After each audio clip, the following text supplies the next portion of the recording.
Kuya Samuel? Kuya? Kuya, nasa ka ba?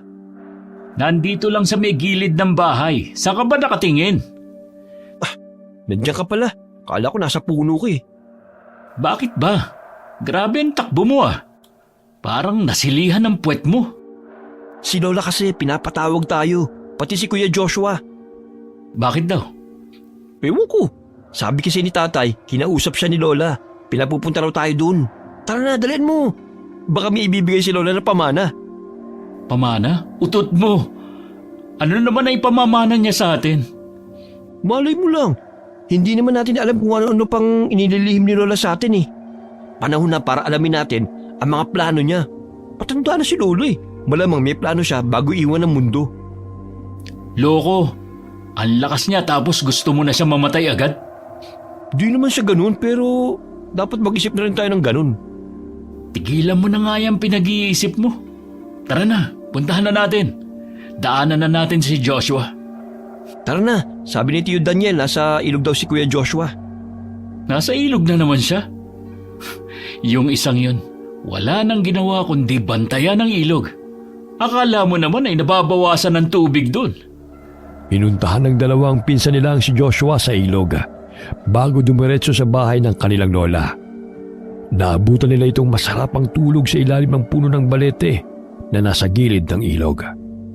Pagkalapit nila'y sinipa ni Romel ang bahagya ang paa ng pinsan para magising ito. Sa sobrang pagkagulat ni Joshua ay napabalikwa siya ng bangon. Magugulat din ang binata, lalo na kapag natutulog. Bigla-bigla siyang nagsasaswang bilang proteksyon sa sarili mula sa mga nilalang na gustong manakit. Mula sa lahi ng mga aswang ang buong tribong kinabibilangan nila.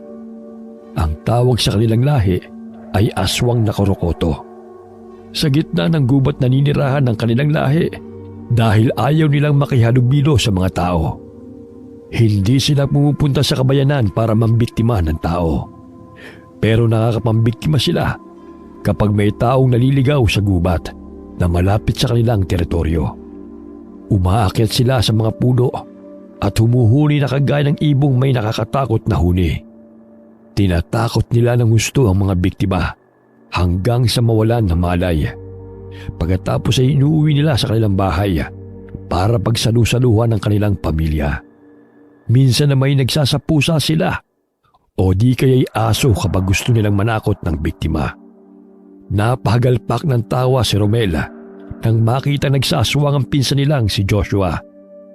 Palinga-linga pa ito sa paligid para hagilapin ang tingin ng lumusob sa kanyang teritoryo. Kalma lang Kuya Joshua. Kami lang to ni Kuya Samuel. Masyado ka naman magugulutin. Saka ang ilog na to nasa gitna ng gubat. Sino namang mas halimaw pa sa atin ang magagawi dito? Tingnan mong itsura mo. Nakakatawa ka. Ano bang ginagawa nyo dito? Bakit ninyo inistorbo ang pagtulog ko? Nantitrip na naman kayo eh. Pati ikaw, Kuya Samuel. Nahawa ka na dyan sa pinsan mong ugok na yan. Umayos ka na. Pinatatawag tayo ni Lola. Ha? Bakit daw? Natulog lang ako dito sa may ilog buong araw. Wala naman akong ginawang masama. Bakit niya ako idadamay? Baka kayo lang dalawa yun. Kahit ano pa ang dahilan, hindi natin malalaman kung hindi tayo pupunta. Tara na.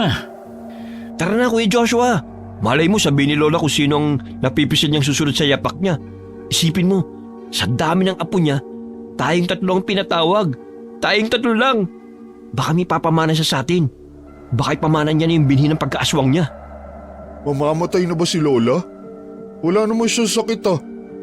Tumigil nga kayong dalawa sa usapang yan. Ang lakas-lakas ni Lola, gusto niyong patayin. Si Romel lang nagsimula.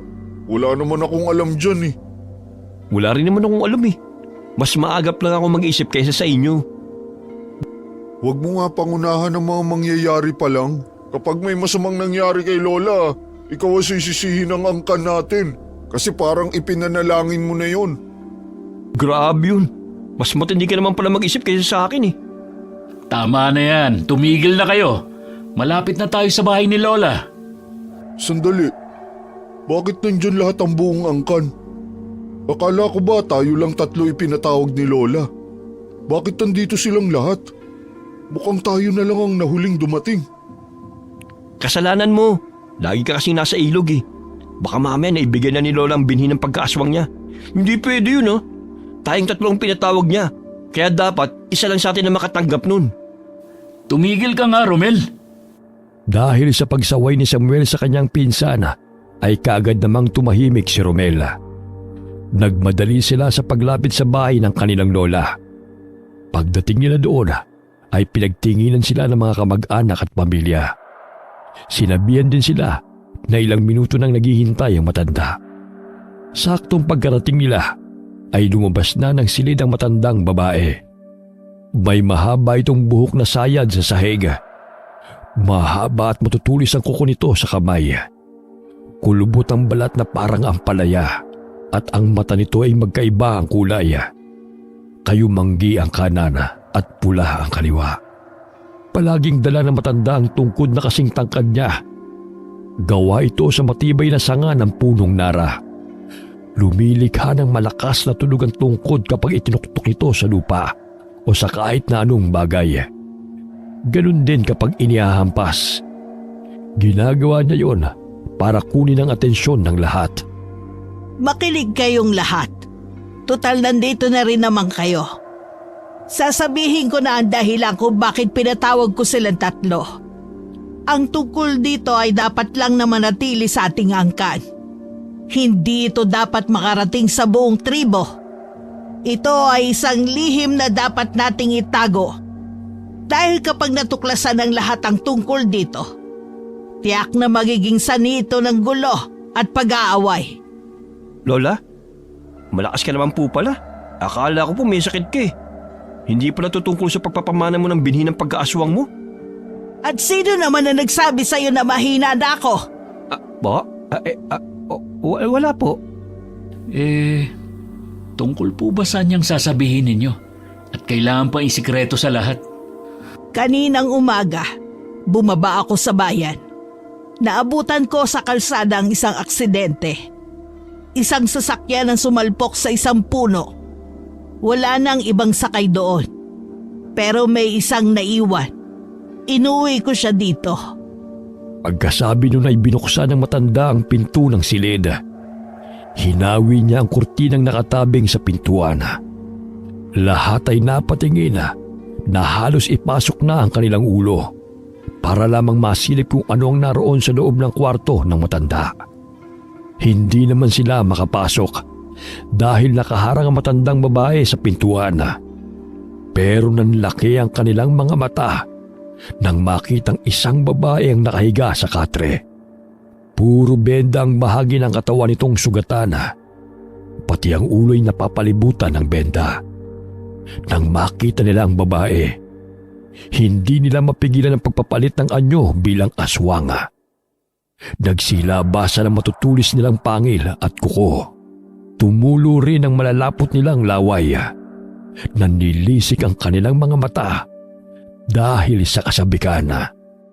Wow! Pagkain! Nag-uwi ng pagkain si Lola! Oo nga, ano pang ginagawa dyan? Dapat na yung katayin. Paghati-hatian na natin yan. Babae! Asawa! Ano? Aasawain mo isang tao, Kuya Samuel? Hindi siya pwedeng asawahin. Ang tao ay pagkain lamang. Pagkain yan. Lola, habang hindi pa siya nagigising, kailangan na natin siyang hati-hatiin. Tama! Magsitigil kayo! Kung pagkain yan, hindi ko na sana inuwi dito ang babaeng yan. Kinain ko na sana siya doon pa lang sa lugar ng aksidente. Bakit niyo pa nga ba inuwi, Lola? Tama si Samuel. Inuwi ko siya dito para malahian. Nakalimutan niyo na ba? Ang buong tribo natin ay nasa ilalim ng sumpa ng isang albularyo na mula sa angkan ng Babaylan. Ang lahi ng mga Korokoto ay hindi na kailanman magkakaroon ng babaeng anak. Wala nang isisilang na babae sa buong tribo. Mula nang isinumpa ang ating lahi, hindi ba talagang wala nang ipinanganak na babae? Kaya paano tayo dadami? Wala nang ibang dapat gawin kundi ang lahian ng babaeng ito. Kailangan dumami ang ating angkan. Dahil sa buong tribo, tayo ang may pinakamaliit na bilang. Pagkatapos po siyang lahian, pwede na siyang kainin? Ha? Oo nga po. Pero teka nga Romel, napakawalang puso mo naman. Kapag nilahian siya, magiging ina siya ng mga anak mo. Tapos kakainin mo siya? Pagkain pa rin naman siya eh. Lola, hindi po pwedeng mangyari ang sinasabi ninyo. Kawawa naman siya. Pag-aagawan siya. Sabi ka mga lalaki sa tribo natin sa babae. Kaya tiyak hindi siya ligtas dito. Kaya nga, walang pwedeng makaalam nito. Saka isa pa, hindi rin naman pwedeng lahat ng lalaki sa angkan natin ay aasawahin ng babaeng ito. Baka mamatay lang siya. Eh kung ganun po, ano po ang balak ninyo? Ito ang dahilan ko kung bakit ko kayo pinatawag na tatlo. Kayo ang nasa hustong edad para makapag-asawa na. Ang iba ninyong pinsan ay mga bata pa. Makinig kayong mabuti. May ilalatag akong kasunduan para hindi kayo magtalo-talo. Ang babaeng yan, hindi na makakauwi sa kanila. Kaya kayong tatlo, kailangan ninyong mahawaan siya ng pagiging aswang.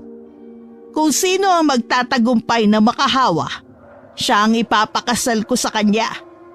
Ang lumabag sa sinabi kong ito at maging dahilan ng awayan, hindi ako magdadalawang isip na patayin.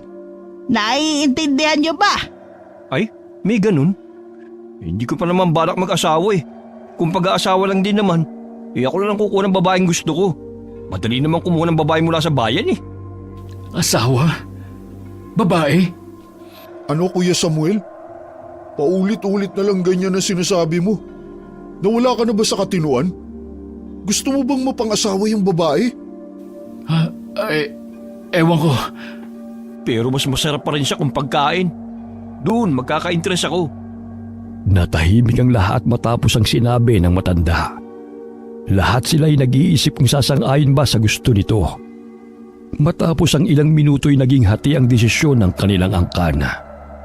Ang ilan ay nagkaroon ng takot na baka malaman ng iba na nag-uwi sila ng lihim na tao sa kanilang lugar.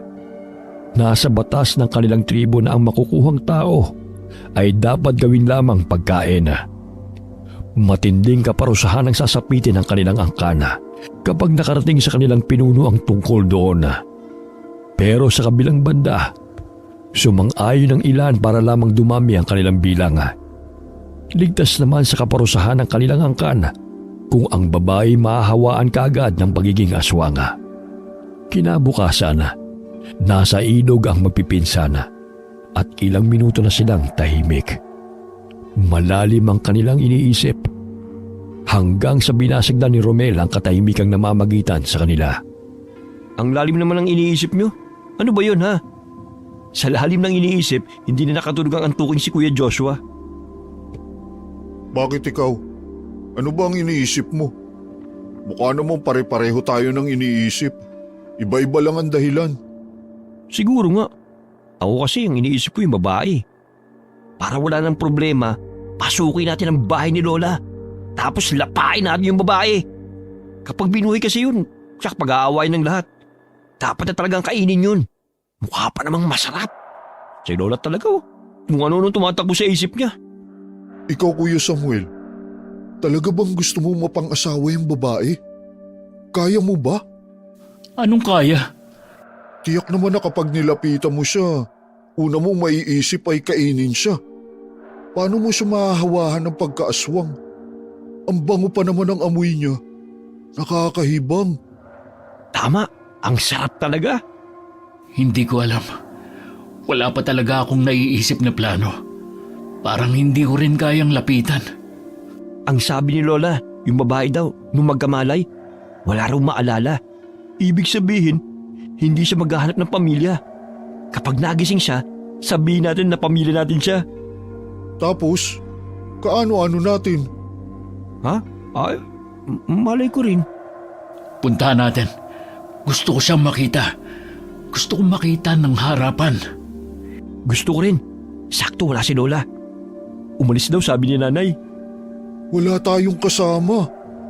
Bakit naman natin kailangan ng kasama? Paano kung makalimot tayo? Tapos malapa natin.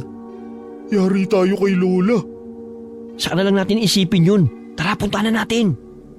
Ibinibili naman ni Lola kay Chubebot ang pagbabantay dun sa babae. Kaya imposible na makagawa tayo ng mali. Ayaw nga pala. Sige, tara na.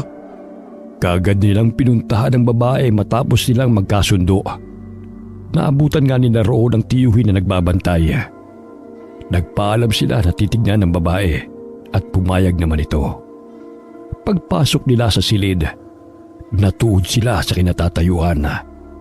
Tanging ang mga mata lamang nila ang gumagalaw. Pinapasadahan nila ang buong katawan ng babae. Pare-pareho silang napanganga at tumulo ang malapot na laway. Dahil ang tingin nila dito ay isang masarap na pagkain. Maya-maya'y unti-unti nang naging kulay pula ang kanilang mga mata. Hindi na rin nila namalayan ang paghaba ng matutulis na kuko at paglitaw ng kanilang pangil. Dahan-dahan silang lumapit na parang wala sa sarili. Pero bigla silang natigilan nang gumalaw ang babae. Sa sobrang gulat nila ay sabay-sabay silang napasigaw. Napatalon pa si Joshua at nakita ang sarili na karga na ni Samuel. Dahil sa ingay nila, kaagad na pumasok sa silid ang tiyuhin. Tinanong sila kung ano nangyari. Hindi sila makasagot. Napalingon sila nang magsalita ang babae. Humihingi ito ng tubig. Itinataas pa ang kamay na parabang nananaginip. Lumapit naman ang kanilang tiyuhin at dinampian ng basang tela ang labi ng babae. Lalong natakam ang tatlo, pero bago pa sila tuluyang magsaaswang ay mabilis silang lumabas ng silid. Habol ang kanilang hininga at pawis na pawis. Grabe yun. Bakit ganun yung babaeng yun? Parang humihinto ang tibok ng puso ko sa kanya. Ako rin. Nakakatakot siya. Ano? Ikaw? Natatakot? Ikaw nga itong walang takot sa atin kapag nanalapan ng biktima eh. Tapos ngayon, tiklop ka sa babaeng yun? May kakaiba sa kanya. Basta, nakakatakot siya. Umalis na tayo. Nang gabing yun ay hindi makatulog si Samuel. Kaya nagpasa siyang manghuli ng pagkaing hayop sa gubat. Pagkatapos magpakabusog ay nagpasa na rin siyang umuwi. Napadaan siya sa bahay ng kanyang lola. Nakita niyang bukas ang ilaw na gasera sa silid nito. Sumampa sa bubong at mula roon ay sinilip sa nakabukas na bintana ang nagaganap sa silid. Nakita niyang gising na ang babaeng inuwi ng lola niya. Nakaupo lang ito sa sulok ng higaan at nakasandal sa dingding. Balot din ang kumot ang katawan ng babae. Palinga-linga ito sa paligid na tila kinikilatis ang lugar. Maya-maya'y biglang natuon ang paningin ng babae sa nakabukas na bintana. Nagkasalubong ang kanilang paningin. Maliwanag ang buwan kahit hindi pa ito buo. Kaya kitang-kita ng babae ang itsura niya habang nasa anyong aswang. Sa sobrang takot ito ay akmang sisigaw. Nagmadali siyang pumasok sa silid at agad na tinakpan ang bibig ng babae gamit ang kanyang kamay bago pa ito makasigaw. Namimilog ang mga mata nito habang titig na titig sa kanya. Huwag kang matakot. Hindi naman kita sasaktan eh. Huwag kang sisigaw. Aalisin ko ang kamay ko sa bibig mo. Basta, huwag ka lang sisigaw ha. Tumango ang babae kahit nanginginig sa takot. Kaya inalis niya na ang kamay at hinayaan itong magsalita. Sige, mabuti na lang madali ka naman makaintindi. Kapag sumigaw ka, mapipilitan akong lapain ka. Sino ka? Anong klaseng nilalang ka? Bakit mukha kang halimaw? Ako si Samuel. Nandito ka sa lugar namin. Isang tribo kami ng mga aswang at ang tawag sa amin ay Korokoto. Ikaw, anong pangalan mo? Ha? Hindi ko alam. Wala akong matandaan. Kung ganun, Tama nga ang sinabi ni Lola na wala kang maalala. Paano na yan? Wala kang pangalan? Pwede bang bigyan muna kita ng pangalan? Sige, Buwan na lang ang itatawag ko sa'yo. ano? Bakit naman buwan? Wala akong maisip eh. Eh di palitan mo na lang kung ayaw mo. Bakit pala gising ka pa? Nakarinig ako ng pagaspas ng pakpak sa labas kanina eh. Nakita ko sa sanga ng puno may nakadapo ng malaking ibon. Ganun ba? Isasarado ko na ang bintana. Tapos matulog ka na. Huwag mong bubuksan yan para hindi ka makita sa labas. Walang pwedeng makaalam na may babaeng tao rito. Papatayin ka nila. Nakita ni Samuel ang pangangatog ng kamay ng babae. Alam niyang natakot niya ito ng gusto. Pero hindi niya na pinansin. Naisip niyang mas mabuti nang magkaroon ng takot ang babae para hindi ito lumabas ng bahay. Pagkatapos nilang isarado ang bintana, ay nagpasya na siyang lumabas ng silid. Bago pa siya tuluyang lumabas, ay nilungunin pa niya ang babae. Hindi ka masyadong natakot sa akin. Bakit? Hindi ka naman nakakatakot eh. Hindi ka gaya ng malaking ibon sa labas. Ganon? Sige, uuwi na ako. Matulog ka na para tuluyang kang gumaling. Hindi niya namalaya na sumunod sa kanya ang babae pagkalabas niya. Nagulat na lamang siya nang bigla itong sumigaw. Paglingon niya, nakita niyang nakatingin ang babae sa kusina. Naroon ang lola niya at kasalukuyang kumakain ng hilaw na karne. Puno ng dugo ang buong mukha nito at umaagos din ang sariwang dugo sa kamay hanggang siko.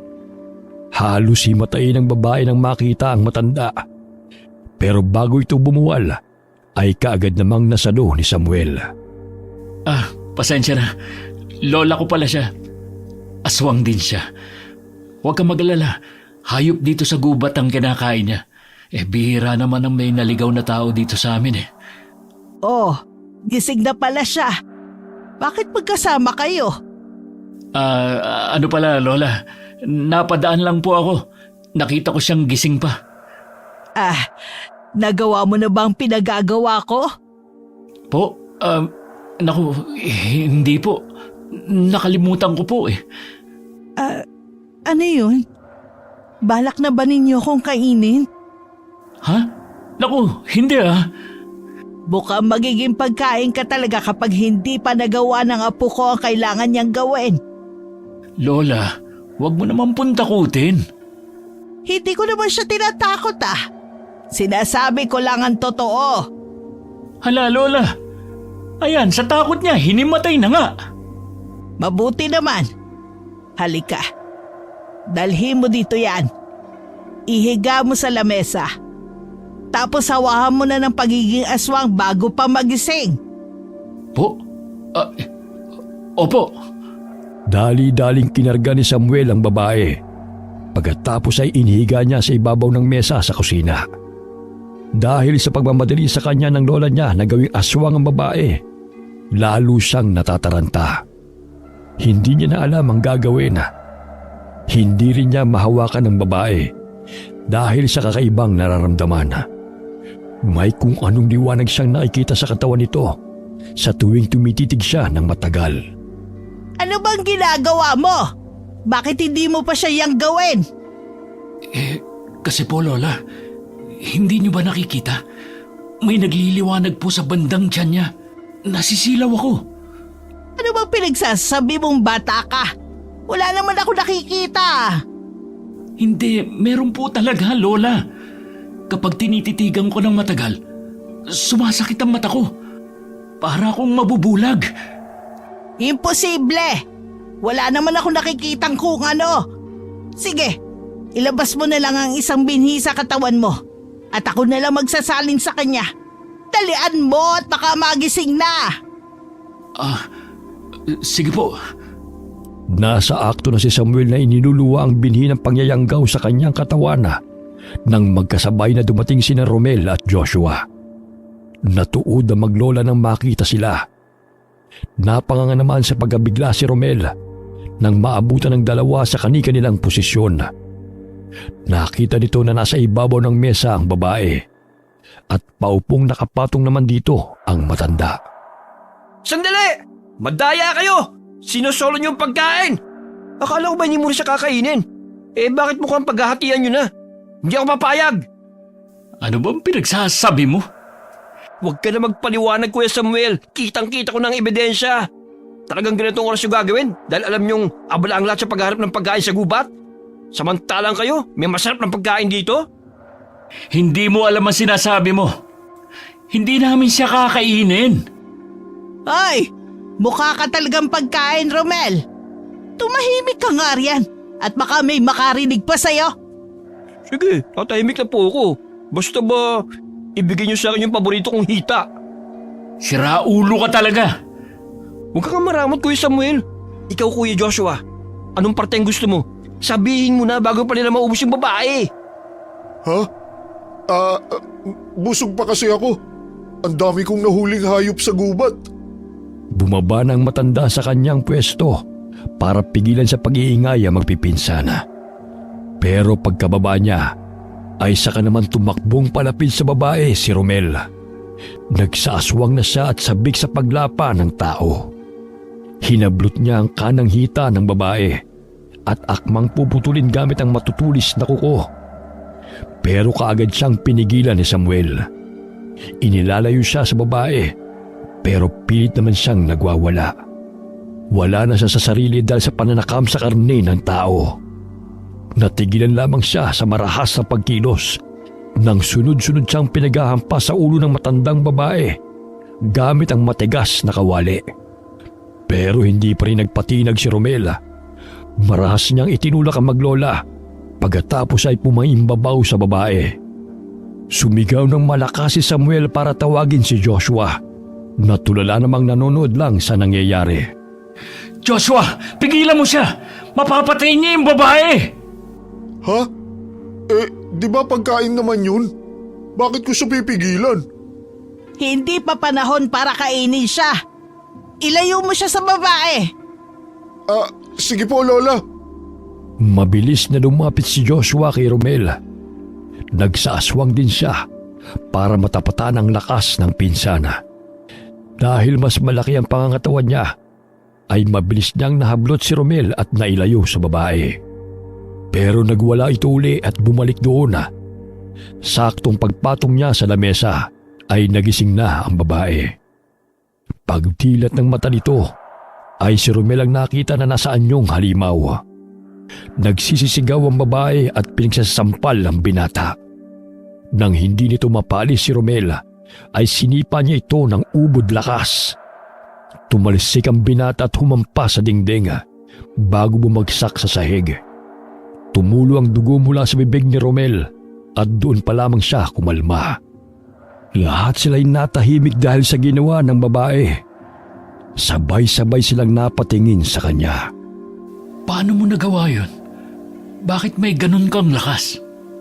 Kahit naman sino lalakas din kapag may rapist. Ang pangit-pangit na. Rapist pa. Ano? Sinabihan mo akong pangit? Saka hindi ako ganun ha. Kakainin lang kita. Hindi kita type ha. Pagkain lang ang tingin ko sa'yo. Kita mo na? May pagnanasa ka talaga sa akin. Lahat ba kayo balak akong kainin? Hindi ako masarap. Mamamatay kayong lahat kapag kinain niyo ako. Mamamatay? Bakit? Lasong ka ba? Parang ganun na nga. Ay nako, sumasakit na ang ulo ko sa inyong apat. Kayong tatlo, itali niyo ang babaeng yan. Baka tumakas pa. Hindi siya pwedeng makalabas dito. Ako na lang po ang gagapo sa kanya, Lola. Sisiguraduhin kong hindi makakalis ang pagkain kong yan. Walang ibang pwedeng makinabang sa hita niya kundi ako lang. Basta, kahit ano mangyari ha, akin ang hita. Naningkit sa galit ang mata ng babae. Bumaba siya sa mesa at buong tapang na naglakad palapit kay Romela. Huminto siya sa harapan nito at seryosong tinitigan ng lalaking aswang. Nang magtapat ang paningin nilang dalawa, nanginig sa takot ang binata. Nanlambot ang kanyang katawan at napaluhod sa sahig. Pinagsasampal naman siya ng babae gamit ang dalawang kamay nito. Pagkatapos ay sinipa ng ubod lakas. Muling tumalsik ang binata at humampas sa haligi ng bahay. Hindi pa nasiyahan ng babae. Nilapitan pa niya ito uli at paulit-ulit na sinipa si Romel. Huminto lamang siya nang itaas ni Romel ang kanyang kamay, tanda ng pagsuko. Mabilis namang nagtago sina Samuel at Joshua sa likuran ng kanilang lola. Lola, anong klaseng halimaw ba ang dinala mo dito? Mukhang hindi siya tao. Napakalakas niya. Anong nilalang ba yan? Nakakatakot. Baka lapain tayo niyan. Palayain mo na lang, Lola. Mga damuho kayo! Kayo ang halimaw dito pero kayo ang natatakot sa isang tao? Babae lang yan na malakas. Tapos tumitiklop kayo. Huliin niyo siya at igapos. Ikaw na lang, Kuya Samuel. Bakit ako? Mas malaki ang katawan mo sa akin. Ikaw na ang gumawa. Isa pa, hindi ka naman masyado masasaktan kapag sinalya ka niya. Kasi puno ka ng taba sa katawan. Papuri ba yan o panlalait? Nagsasabi lang ako ng totoo. Basta. Ayoko siyang lapitan. Tingnan mo si Romel, bugbog sarado. Hindi na makabangon. Ikaw na lang po, Lola. Sa ating angkan, ikaw ang pinakamalakas. Kaya nga po, iginagalang at sinusunod ka ng lahat. Tama. At saka, kayo naman ang nagdala sa kanya dito eh. Mga damuho talaga kayo. Ang angkan natin ang pinakamatapang sa tribong to. Pero ngayon pinatunayan ninyong duwag kayo. Mga walang ya. Ikaw babae, hindi na ako nagbibiro. Hindi na rin ako magbibigay ng awa. Kung hindi ka tatahimik at hindi mo ihinto ang pananakit, sasabihin ko sa buong angkan namin na oras na para kainin ka. Ha? Pinagtanggol ko lang naman po ang sarili ko sa rapist na to, Lola. Bakit hindi siya ang pagalitan mo? Balak niya akong kainin. Pagkain ka naman talaga para sa amin eh. Ano pa bang aasahan mo ron? Pagkatapos marinig ang sinabi ng matanda, ay bigla na lamang tumulo ang luha mula sa mata ng babae. Pagkatapos ay madrama siyang nagsalita.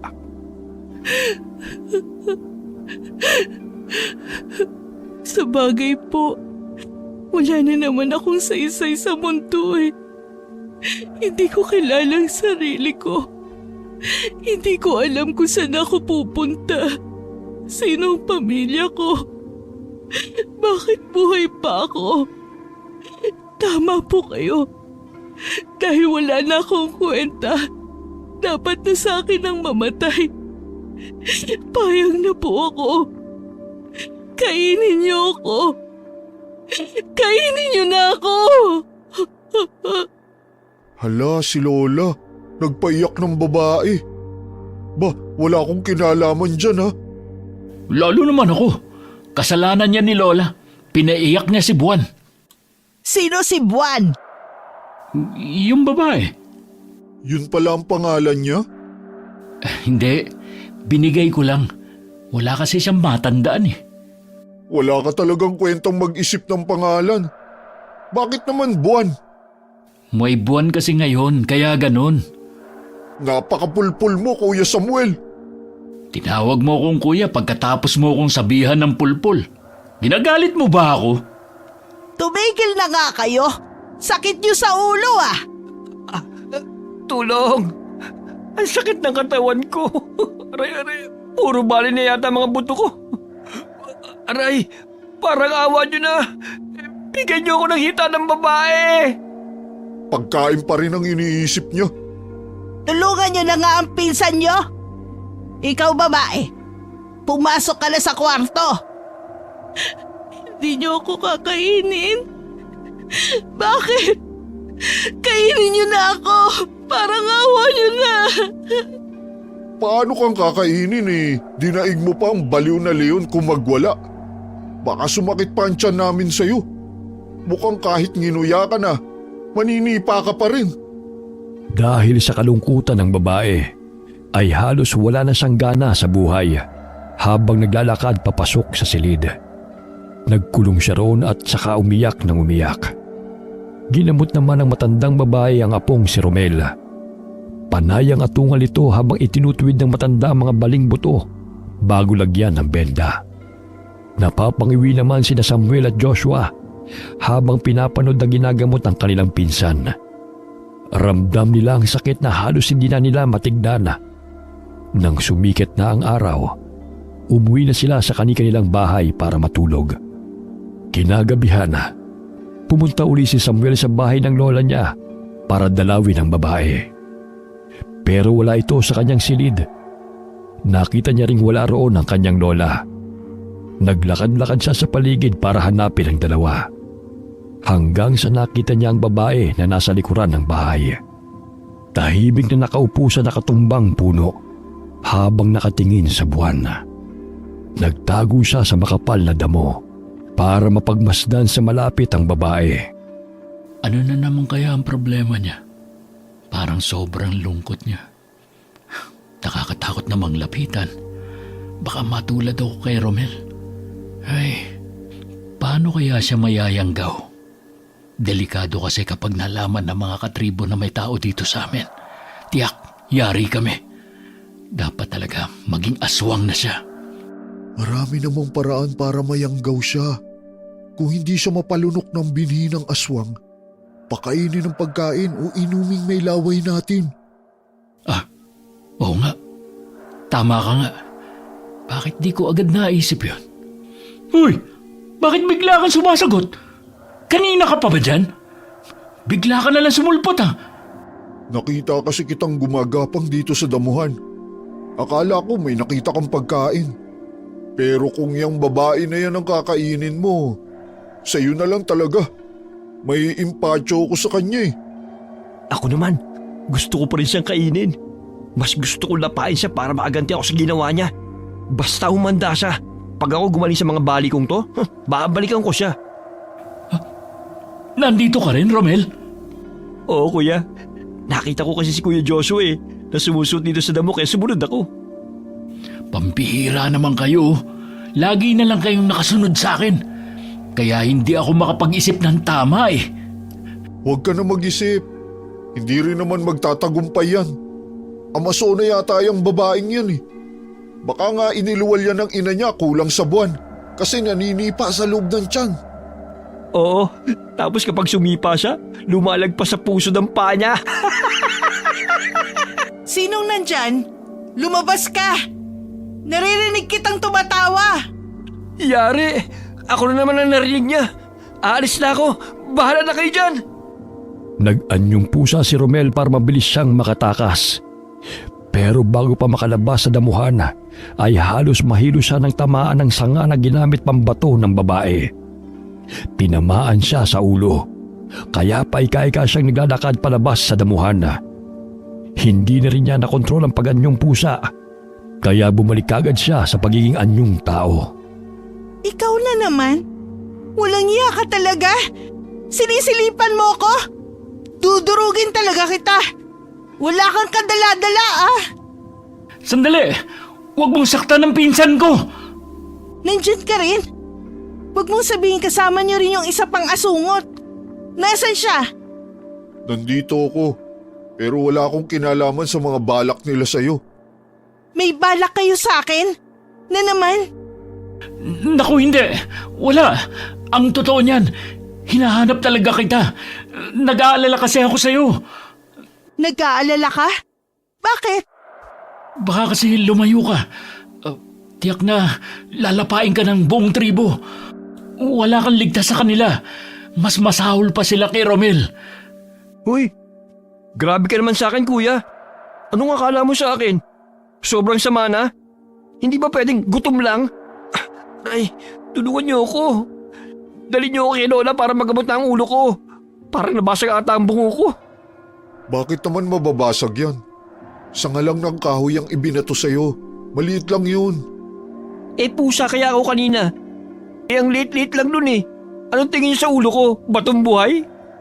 Sige na, ipapasok ka namin. Buwan, pumasok ka na rin. Hindi ka pwede dito sa labas. Halika na. Pinagtulungan ng dalawa na alalayan si Romel para ipasok sa loob ng bahay ng kanilang lola. Habang naglalakad sila, nakarinig si Samuel ang tunog na natapakang tuyong sanga sa di kalayuan. Kaagad niya itong hinagilap ng tingin. Dahil mas malinaw ang mata niya kapag madilim, nakita niyang may nilalang na nakamasid sa kanila. Joshua, ikaw na magpasok kay Romel sa loob. Dalian nyo. May titignan lang ako. Saan ka pupunta, kuya? May nagmamanman sa atin. Pupuntahan ko lang. Hindi na hinintay ni Samuel ang sasabihin ng pinsana. Dali-dali siyang tumakbo sa kakahuyan para sundan ang tumatakas na nilalang. Habang tumatakbo siya, ay unti-unti siya nagpalit ng anyo nilang aswang na korokoto. Nang lubusan na siyang naging aswang, tumalon siya sa sanga ng isang puno. Nagpalipat-lipat siya sa mga sanga para mabilis na mahabol ang nilalang. Nang makita na niya ito na ilang depa na lamang ang layo, kaagad niya itong tinalon para sunggaban. Mabilis din ang pakiramdam ng nilalang na yun. Mabilis siyang naiwasan. Pero bago pa ito makatakbo ay sinuntok niya ito ng malakas sa mukha. Napangiwi ito at tumalsik. Tumama sa isang puno ang lalaki. Nagtunugan ang mga buto nito nang iunat ang kanyang katawan para ayusin ang tindig. Mang Randy, bakit ka nagmamanman sa bahay ni Lola? Napadaan lang naman ako. Nanguhuli ako ng hayop sa gubat para may pagkain na mag-iin ako. Nakaamoy kasi ako ng mabangong pagkain sa bahay ng lola mo May tinatago pala kayong masarap na pagkain. Alam ba ito ng pinunong ato? Hindi siya pagkain. Kung ganun ano siya? Bisita? Siya ay mapapangasawa ko. Masyado na akong matanda bata para mauto mo sa mga palusot na yan. Nag-iimbak kayo ng pagkain. Sinosolo nyo. Hindi ba't batas sa tribo natin kapag may nakuhang pagkain idudulog sa pinuno? At pagsasalo-saluhan na kainin matapos itong ritualan? Bakit kayo sumusuway? Mukhang pinatataba niyo pa ang taong yun. Tumahimik ka! Hindi nga siya pagkain! Binalot na ng galit si Samuel. Naikuyom niya ang kanang kamao at sa gigil ay humaba pa ang matulis niyang pangil. Tumawa naman ang tumawa ang lalaking kaharap niya, kaya lalo siyang nagalit. Mabilis niya itong sinugod. Pinaulanan niya ng malalakas sa suntok. Pero dahil mabilis din ang kalaban, maagap nitong nasasalag ang mga atake ni Samuel gamit lang ang kanyang dalawang braso. Sa paulit-ulit na pagsugod ni Samuel, ay nakaramdam siya ng hingal. Sandali siyang huminto, pero bigla siyang bumagsak sa lupa nang lumapat sa kanyang mukha ang mabilis na suntok ni Mang Randy. Nilapitan pa siya nito at bago pa makatayo ay tinapakan siya sa leeg. Hinuwakan niya ang paa ng lalaki para alisin ito roon, pero malakas si Mang Randy. Lalo pang ibinaon ng lalaki ang kanyang paa, dahilan para masakal si Samuel. Nagpakawala uli ng malulutong na pagtawa ang matanda habang nahihirapang huminga si Samuel. Matagal nang mainit ang dugo sa kanila ng lalaking yun dahil sa inggit. Sa kanilang tribo, palaging ang angkan nila ang pinag-iinitan dahil inaakala nito na madalas silang paboran ng kanilang pinuno. Matalik na magkaibigan ng lola ni Samuel at ang pinuno ng kanilang tribo. Kaya lahat ng suhestyon ng matandang babae ay kaagad na tinatanggap ni Pinunong Ato. Kaya pakiramdam ni Mang Randy ay naiitsapwera ang kanilang angkan. Hindi lingid sa angkan ni Samuel ang lihim na galit sa kanila ng angkan ni Mang Randy. Kaya alam niyang gagawin nito ang lahat para mapali sila sa tribo. Masyado nagtitiwala sa inyo ang pinuno. Ano kayang mararamdaman niya kapag nalaman niyang nagtatraidor ang inyong angkan sa buong tribo? Hindi kami nagtatraidor. Huwag kang palapintang. Talaga ba? Bakit kayo nagtatago ng tao sa inyong teritoryo? At babae pa talaga? Ang ipinagbabawal na dalhin dito. Anong balak niyo sa kanya? Kung hindi pagkain, palalahian? Wala ka ng pakialam doon! Nagpaparami kayo ng lahi? Para ano? May balak ba kayong mag-aklas kapag marami na kayo? Ano? Hindi totoo yan! Huwag kang manira! Kayo itong nag-iisip na masama sa angkan ng pinuno ng tribong ito! May katibayan ka ba? Kayo nga itong gumagawa ng hakbang ng palihim. Lalong nagalit si Samuel sa mga paratang ng lalaki. Nag-igting ang kanyang bagang at lalong pumula ang kanyang mga mata. Humigpit ang pagkakahawak niya sa binti ng lalaki. Kumuha siya ng magandang tiyempo na maibalibag ito. Nang maihagis niya si Mang Randy, kaagad niya itong nilapitan na. Bago pa makatayo mula sa pagkakabagsak sa lupa, ay pinagsusuntok niya ito. Hindi na niya alintana kung saan tumatama ang kanyang suntok. Ibinuhos niya ang buong galit sa lalaki. Pero lalo lang siyang naiinis dahil hindi ito gumaganti at panay lang ang pagtawa. Dahil sa inis ay bigla niyang ibinaon ng matulis na mga pangil sa balikat ni Mang Randy. Pagkatapos ay maras niyang pinutol ang isang braso nito. Umatungal ng malakas ang lalaki. Natigilan siya at napatras habang nangangatog ang kanyang mga kamay. Nakita niyang napaluhod sa lupa si Mang Randy habang iniinda ang kanyang sugat. Tumingin ito sa kanya ng matalim at may pagbabanta. Galit ang mga mata ng lalaki. Pero nang ilabot si Samuel nang makita niyang sumilay ang nakakalokong ngiti nito. Hindi na nakagalaw si Samuel mula sa pagkakatayo. Nablangko ang kanyang isip. Nagbalik lamang ang kanyang ulirat nang makitang nasa malayo na ang lalaki. Tumatakbo ito pabalik sa kanilang teritoryo. Doon pa lamang nagsimulang kumilos ang binata. Nagmamadali siyang bumalik sa kanila. Habang tumatakbo ay sumasabay ang malakas na kabog sa kanyang dibdib. Alam niyang magsusumbong si Mang Randy sa kanilang pinuno. Tuso at sinungaling ang lalaking yon nang hangad lang ay makakuha ng kapangyarihan. Halos hindi na lumalapat sa lupa ang mga paa ni Samuel dahil sa bilis ng pagtakbo. Pagdating sa kanila ay kaagad siyang pumasok sa loob ng bahay ng kanyang lola. Hinagilap niya ng tingin kung nasaan sila. Naabutan niya ang matandang babae na tinitignan ng lagay ng ulo ni Romela. Bakit ka humahangos? Pusta, nakawala na naman ang baboy ramo sa kanya. Lola, delikado tayo. Anong sinasabi mo? Si Mang Randy po. Nakasagupa ko. Alam na niya ang lihim natin. Tumakas siya. Alam kong dediretso siya sa bahay ni Pinuno. Babalik na rin niya ang mga nangyayari. Sinungaling ang taong yun.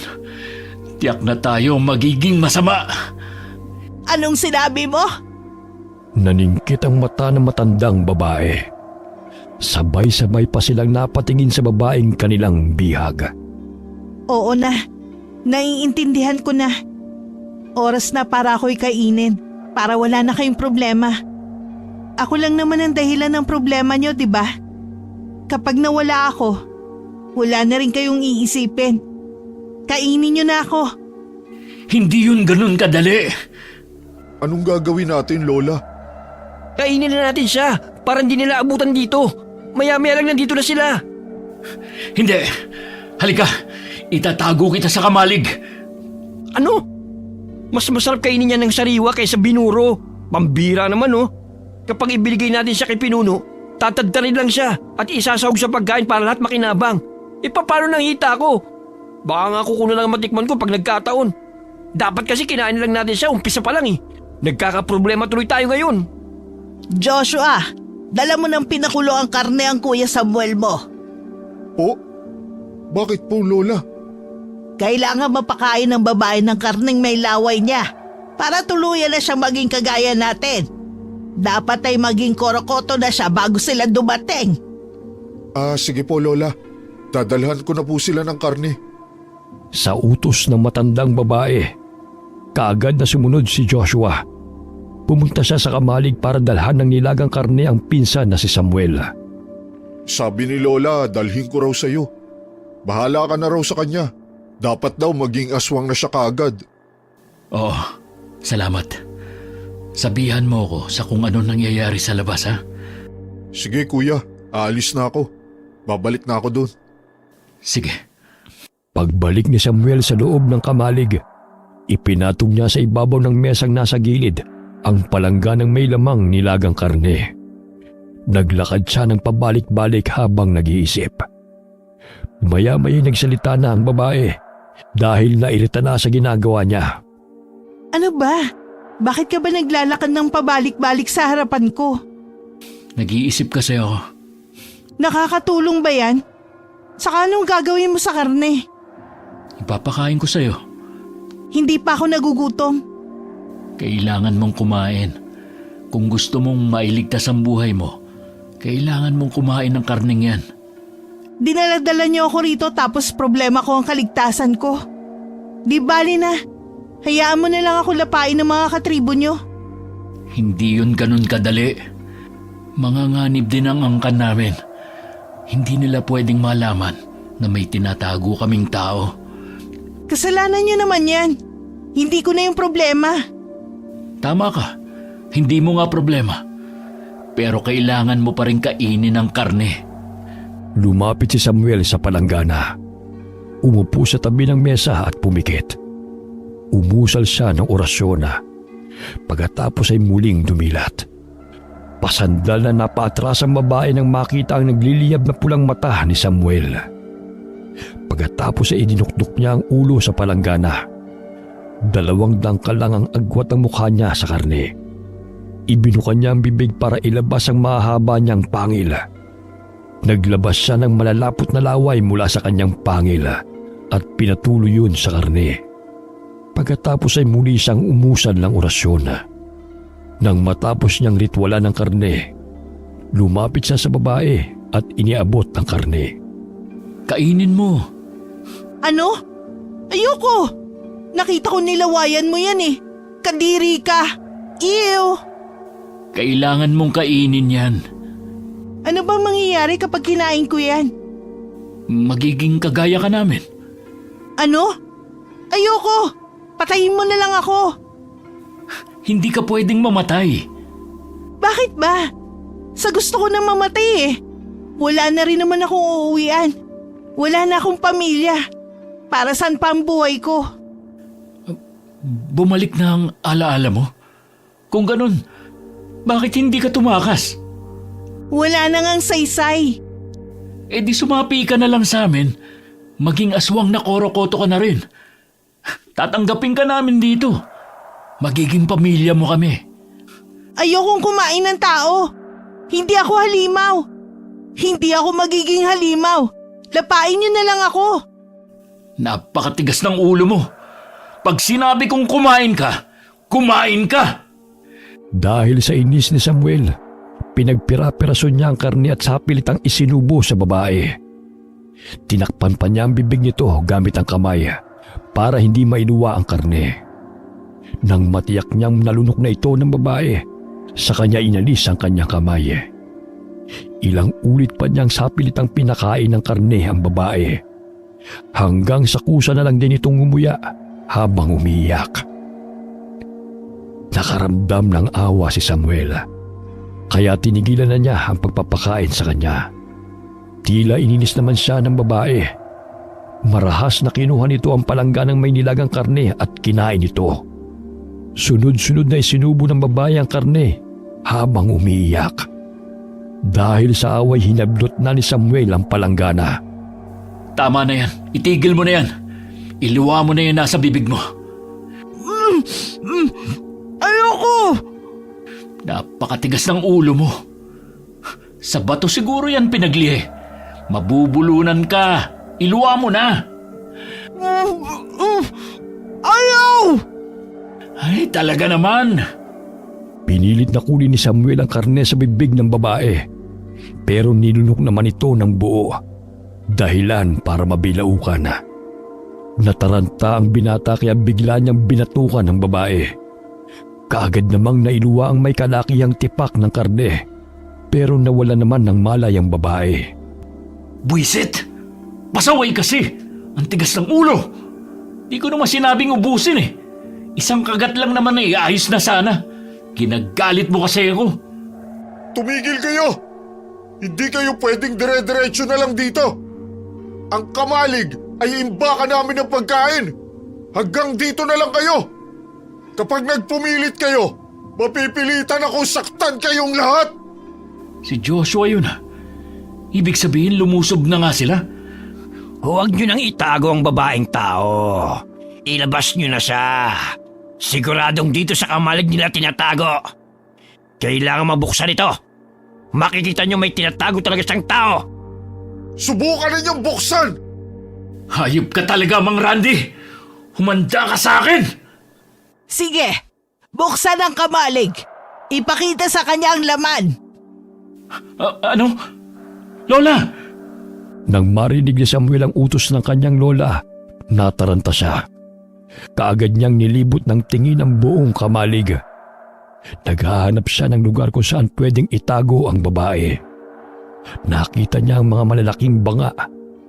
Isa-isa niya itong tinignan para maghanap ng bakante. Nang makakita ay kaagad niyang inilagay ang babae sa loob ng banga. Pagkatapos ay tinakpan ng sako. Nang marinig niyang binubuksan na ang pinto, hinarap niya ang kanyang mga katribo. Anong ginagawa niyo rito? Bakit kayo naparito sa ganitong oras ng gabi? Huwag ka na magmaang-maangan pa, Samuel. Alam nating dalawa kung ano ang totoong nangyayari. Dahil sa pagtatago mo sa babaeng yon, nagawa mong manakit ng katribo at pinutulo pa ang braso ko. Ipinag-uutos ni Pinuno na dalhin sa kanya ang babae. Eh di hanapin mo ang sinasabi mo. Talagang nagsama ka pa ng angkan mo ah. Talagang hahanapin namin. Mga kasama, halughugin ang kamalig. Tumayo ng matikas si Samuel sa harapan ng pintuan para hindi makaraan si Mang Randy at ang mga kasama nito. Kada may nagtatangkang pumasok ay kaagad niyang sinasalubong ng malakas na suntok. Dahil sa kanyang ginawa ay lalong nagalit ang mga ito. Nagpalit sila ng anyo bilang mga pusa. Pagkatapos ay sabay-sabay na tumalon para makalusot sa pintuan. Pero mabilis ang mga mata at kilos ni Samuel. Hindi pa rin nakakalagpas sa kanya ang mga katribo. Kahit pinagkakakalmot na siya ng mga ito, ay hindi siya nagpatinag. Lalong nainis si Mang Randy sa ginagawa niya. Hindi mo po proteksyonan ang kamalig kung wala kayong itinatago. Tanga ka pala eh. Natural na po protektahan namin ang imbaka namin ng pagkain. Ganyan din ang ginawa mo sa amin noon, di ba? Pinagbintangan mo kami na nagtago ng tao dito sa kamalig. Pero nang hinayaan namin kayo na siyasatin ang lugar, inubos yung kainin ng mga imbak namin pagkain para sa tag-ulan. Akala mo ba hahayaan namin gawin mo uli yun? Bakit kasi hindi kayo magbanat ng buto? Ang haba ng hugot mo, bata. Matagal na panahon na yun. Hindi mo pa rin nakakalimutan? Pero iba ang sitwasyon ngayon. Dahil ito ay totoo na. Paano hindi kami makakalimut nun? Ilang araw at gabi kami nagutom dahil doon. Hirap na hirap kami maghanap ng pagkain sa gubat dahil sa sama ng panahon. Habang kayo, nagpapakasasa sa mga pagkain kinuha nyo sa amin. Kaya ngayon, hindi na kami papayag na maulit yun. Humarang na rin sina Romel at Joshua sa pintuan ng kamalig. Nagsaaswang na sila para tapatan ang lakas ng mga kalaban. Lalong nag-igting sa galit si Mang Randy at iniutos sa mga kasama na mag-aswang na rin. Sinabihan niya mga ito na kung sino man ang pipigil sa kanilang gagawin ay patayin. Nagkaroon ng labanan sa pagitan ng dalawang angkan ng gabing yun. Naging madugo ang laban. Parehong ayaw magpatalo ng mga ito. Ang lahat ng kalalakihan sa angkan ni Lola Ina ay nagtulong-tulong para labanan ang angkan ni Mang Randy. Kahit sugatan at duguan na sila, ay wala pa rin sumusuko sa laban. Kaliwat kanan ng tagisan ng mga suntok, kalmot at sipa. Umiingay na rin ang paligid dahil sa palitan ng mga sigaw at atungal. Kahit ang mga ibon sa sanga ng mga puno ay nagambala na rin ang pananahimik. Kaya't nagliparan palayo ang mga ito. Nagkalat ang mga dugo sa lupa. Sumasabay din sa ihip ng hangin ang kanilang mga balahibong natatanggal sa katawan dahil sa mga kalmot ng kalaban. Kahit nangihina na ang kanilang katawan, ay ayaw pa rin magpatalo ng bawat angkan. Natigil lang sila nang makarinig ng pag-ubo sa loob ng kamalig. Lahat sila ay napatingin doon. Pilit na sinisipat kung ano ang narinig nilang yun. Mabilis namang hinarangan ni Samuel ang pintuan para hindi nila makita ang babae. Sabi ko na may itinatago talaga sila. Pasukin ang kamalig! Kunin ang babae! Magkakamatayan tayo! Hindi ako papayag! Hindi rin ako papayag! Pagkain namin yan! Maghanap kayo ng pagkain nyo! Naguguluhan na ako kung ano bang ipaglalaban ko. Basta hindi ko kayo papayagan na makapasok sa kamalig. Bukod kasi sa babae, mas marami pa kaming imbak na pagkain.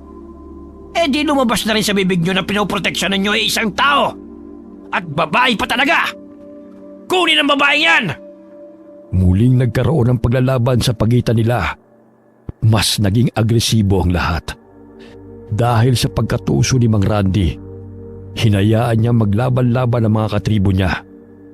Pagkatapos ay pumuslit siya sa pintuan para makapasok sa loob. Hinagilap niya ang babae hanggang sa makita niya itong gumagapang palabas sa banga na pinagtataguan. Hinawakan niya ito sa buhok at marahas na hinila. Tama na! Nakuha ko na ang pakay natin. Huwag na kayong makipaglaban sa mga ugok na yan! Tapos na ang maliligayang araw nila! Makikita ko na rin na unti-unti silang natutubok sa apoy! Bitiwan mo siya!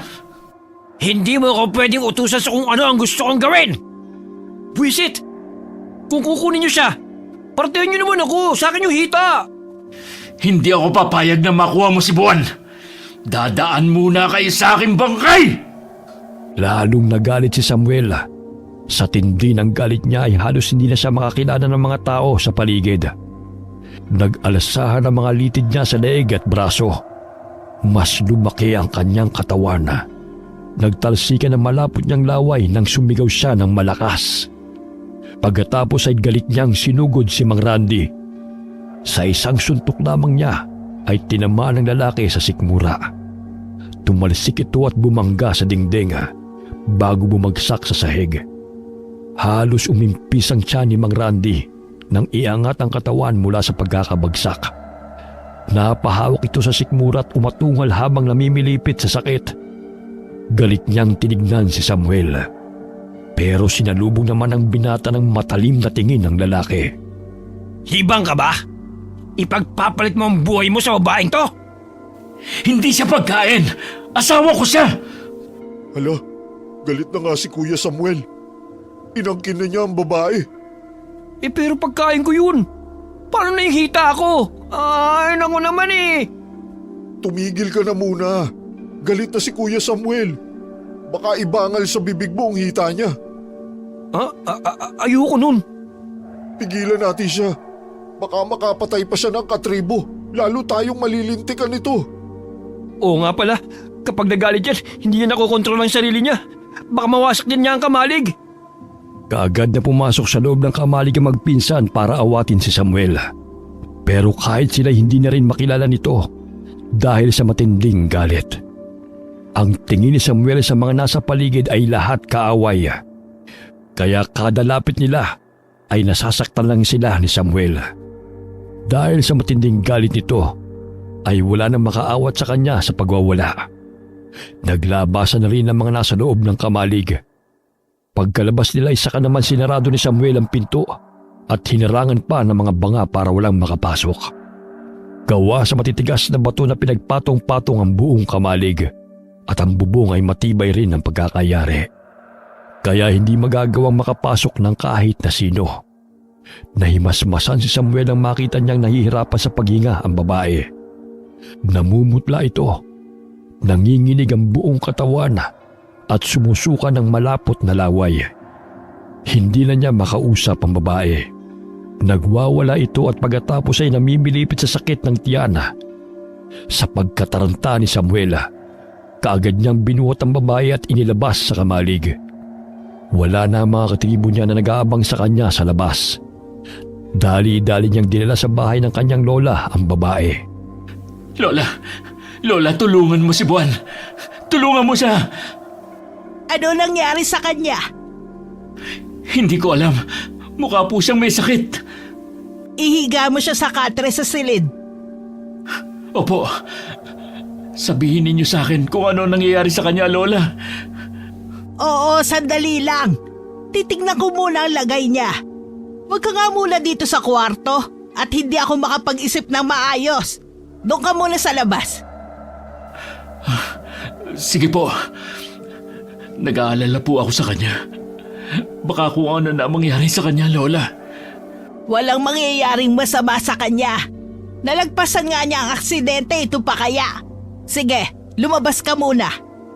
Ilang minuto nang naglalakad ng pabalik-balik si Samuel sa sala dahil sa pag-aalala.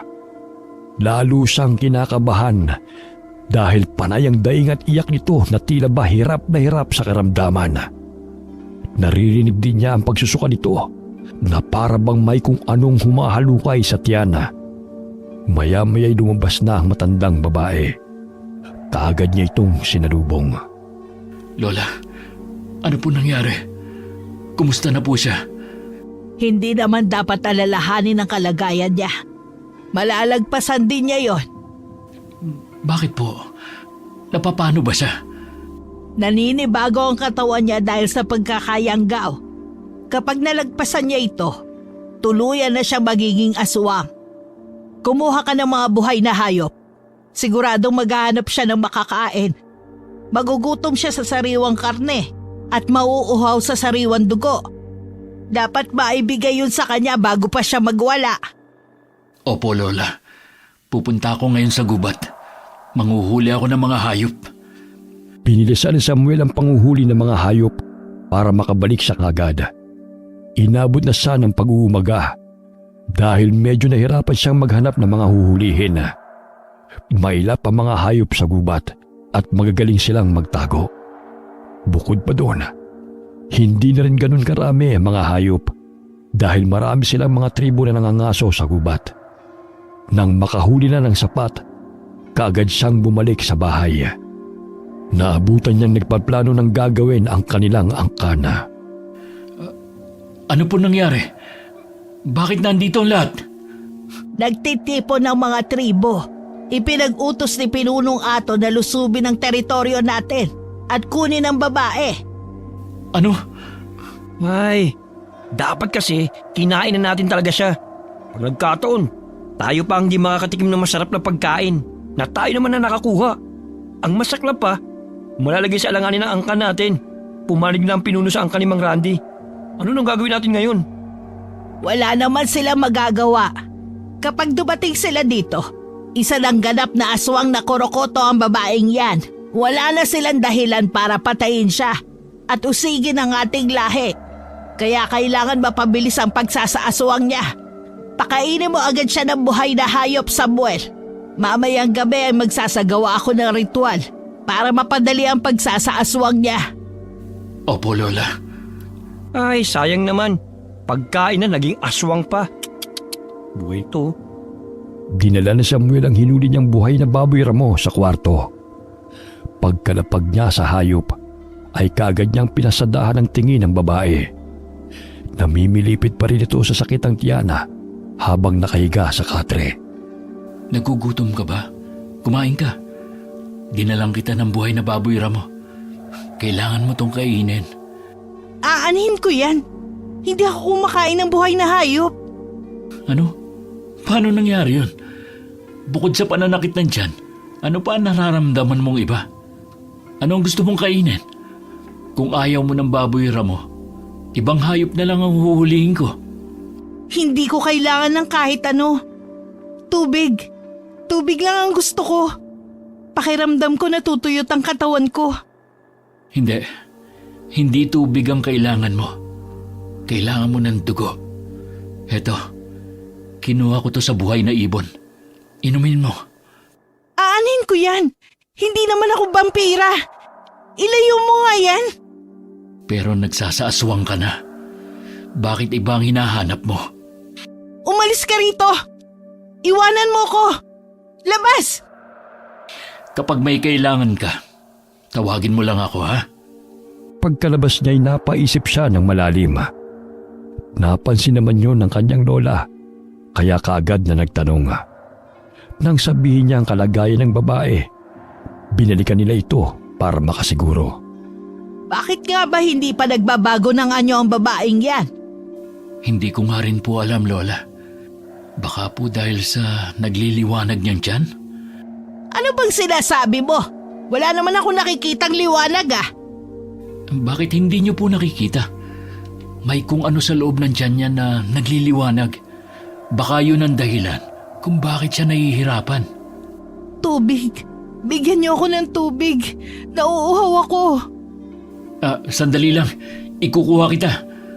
Hindi, wag. Painumin mo siya ng dugo. Ayaw po niya nun. Pilitin mo! Sige po, Lola. Kagaya ng utos ng matandang babae, sa pilitang pinainom ni Samuel ang dugo ng hayop ang babae. Pero isinusuka lamang ito. Lalo itong nahirapan sa kalagayan. Dahil sa awa ni Samuel, pinainom na lamang niya ng tubig ang babae. Nakahinga siya ng maluwag nang makitang nakaginhawa ito. Napakarami nitong nainom na tubig. Maya-maya'y sumuka uli ang babae ng malapot na likido. Hanggang sa inilalabas niya na ay itim ang kulay at mabahong likido. Nang maubos niyang isuka ang laman ng kanyang tiyan, ay kumalma na ito. Nakatulog na ang babae. Pinunasan naman ni Samuel ang pawis nito at maingat ang kanyang kilos para hindi magising. Dapit hapon na. Nakaidlip na rin si Samuel dahil inantok sa pagbabantay sa babae. Nagising siya nang marinig ang mga katribo nila na nasa labas ng bahay ng kanyang lola. Sumisigaw ang mga ito. Pilit na pinalalabas ang babae. Nag-igting na naman ang galit ni Samuel. Lumabas siya at hinarap ang mga ito. Nakita niyang kasama na nila ang pinuno ng kanilang tribo na si Pinunong Ato. Hindi ko gusto na nag-aaway-away ang lahat. Dahil lang sa isang tao, nagpapatayan kayo. Para matapos na ang gulong ito, ilabas ninyo ang taong itinatago ninyo. Pinulong Ato, ang babaeng sinasabi ni Randy ay hindi naman talaga tao. Dati siyang tao. Nahawahan siya na pagkaaswang ng aking apo. Kaya inuwi ko siya rito. Isa na siyang ganap na aswang ngayon at balak kong ipakasal ang dalawa. Hindi ko lang alam kung bakit nanggigigil sa galit ang lalaking kasama mo. Kasinungalingan! Nang makita kong babae, walang bakas ng pagiging aswang sa kanya. Baka naman kakahawa lamang niyo sa kanya, kaya mabagal ang pagsasaswang niya. Kahit ano pa ang sabihin ninyo, lumambag pa rin kayo sa batas. Dapat sa inyo'y turuan ng leksyon nang hindi pa marin siya ng ibang angkan. Talagang hindi ka titigil sa kakapilit mong taong tinatago namin? O sadyang gumagawa ka lang ng dahilan para maparusahan kami? At bakit ko naman yun gagawin? Dahil matagal ka nang may malaking inggit sa aming angkan. Ang gusto mo, mapatalsik kami sa tribo at mamuhay ng palaboy-laboy habang kinukutsa at sinusupil ng mga tao. Samuel! Bakit ko naman hahayaan na mangyari yun sa inyo? Isang tribo tayong lahat dito. Maliit lamang ang ating lahi kumpara sa ibang mga aswang. Tayo lang ang dapat nagkakampihan dito. Pero ang pagsaway sa batasan na pagkasunduan, ibang usapan yon. Kung isusuko mong babae, matatapos na ang usapang ito. Ipinag-uutos kong ilabas ang babaeng itinatago ninyo. Hayaan ninyong resolbahin ko ang problemang ito. Gusto ko siyang makita. Hindi! Mahina pa ang pangangatawan niya. Sasaktan niyo lang siya! Walang masasaktan. Kung isa na nga siyang kauri natin, bakit naman kailangan saktan? Dapat nating tanggapin ng buong puso ang bagong kakampi. Nagpaparami tayo ng lahi para may panlaban tayo sa mga kalaban nating ibang lahi. Dapat nga na matuwa pa ako Dahil nagawa ninyong mag-uwi ng babae dito sa ating tribo, gusto ko siyang makita. Ilabas mo na, Samuel. Hindi. Ilabas mo na siya, Apo. Pero Lola, Ayos lang yan. Ipakita mo sa kanila ang bagong miyembro ng ating pamilya. sige po. Bumalik sa silid si Samuel para kunin ang babae. Bahina pa ang katawan nito kaya kinarga na lamang niya. Pagkalabas ay pinatayo niya ito sa may pintuan at inalalayan para hindi mabuwala. Kinilatis ng lahat ang babae. Tinignan nila ito mula ulo hanggang paa. Wala namang kahit anong bakas ng pagkaaswang sa kanya.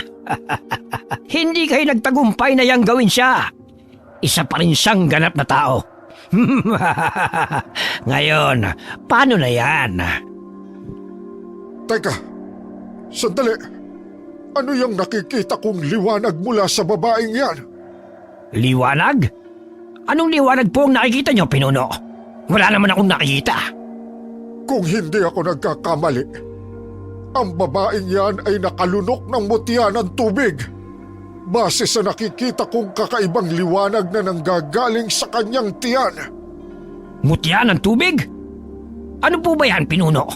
Isang banta ba yan sa ating tribo? Ang mutya ng tubig ay isa sa pinakamalakas na mutya. Napakadalisay nito. Hindi mababahira ng kahit kaunting kasamaan o kahit negatibong enerhiya, katulad ng tubig sa ilog. Ang taglay nitong lakas ay nakadepende sa kaharap na kalaban. Kaya nitong lipulin ang isang lugar. Hindi siya pwede sa ating tribo. Kunin niyo siya. Walang ibang pwedeng gawin sa kanya kung di ang patayin. Patayin? Kung babae niya ng banta sa ating tribo, dapat talagang patayin yan. Ako na ang bala sa kanya, Pinuno. Ibibigay ko sa iyo ang kanyang ulo. Mga kasama, nagbigay na ng hudyat ng ating Pinuno. Kailangang patayin ang babaeng yan. Ang sino mang humarang sa atin, mamamatay rin. Sandali lang! Hindi yan makatarungan!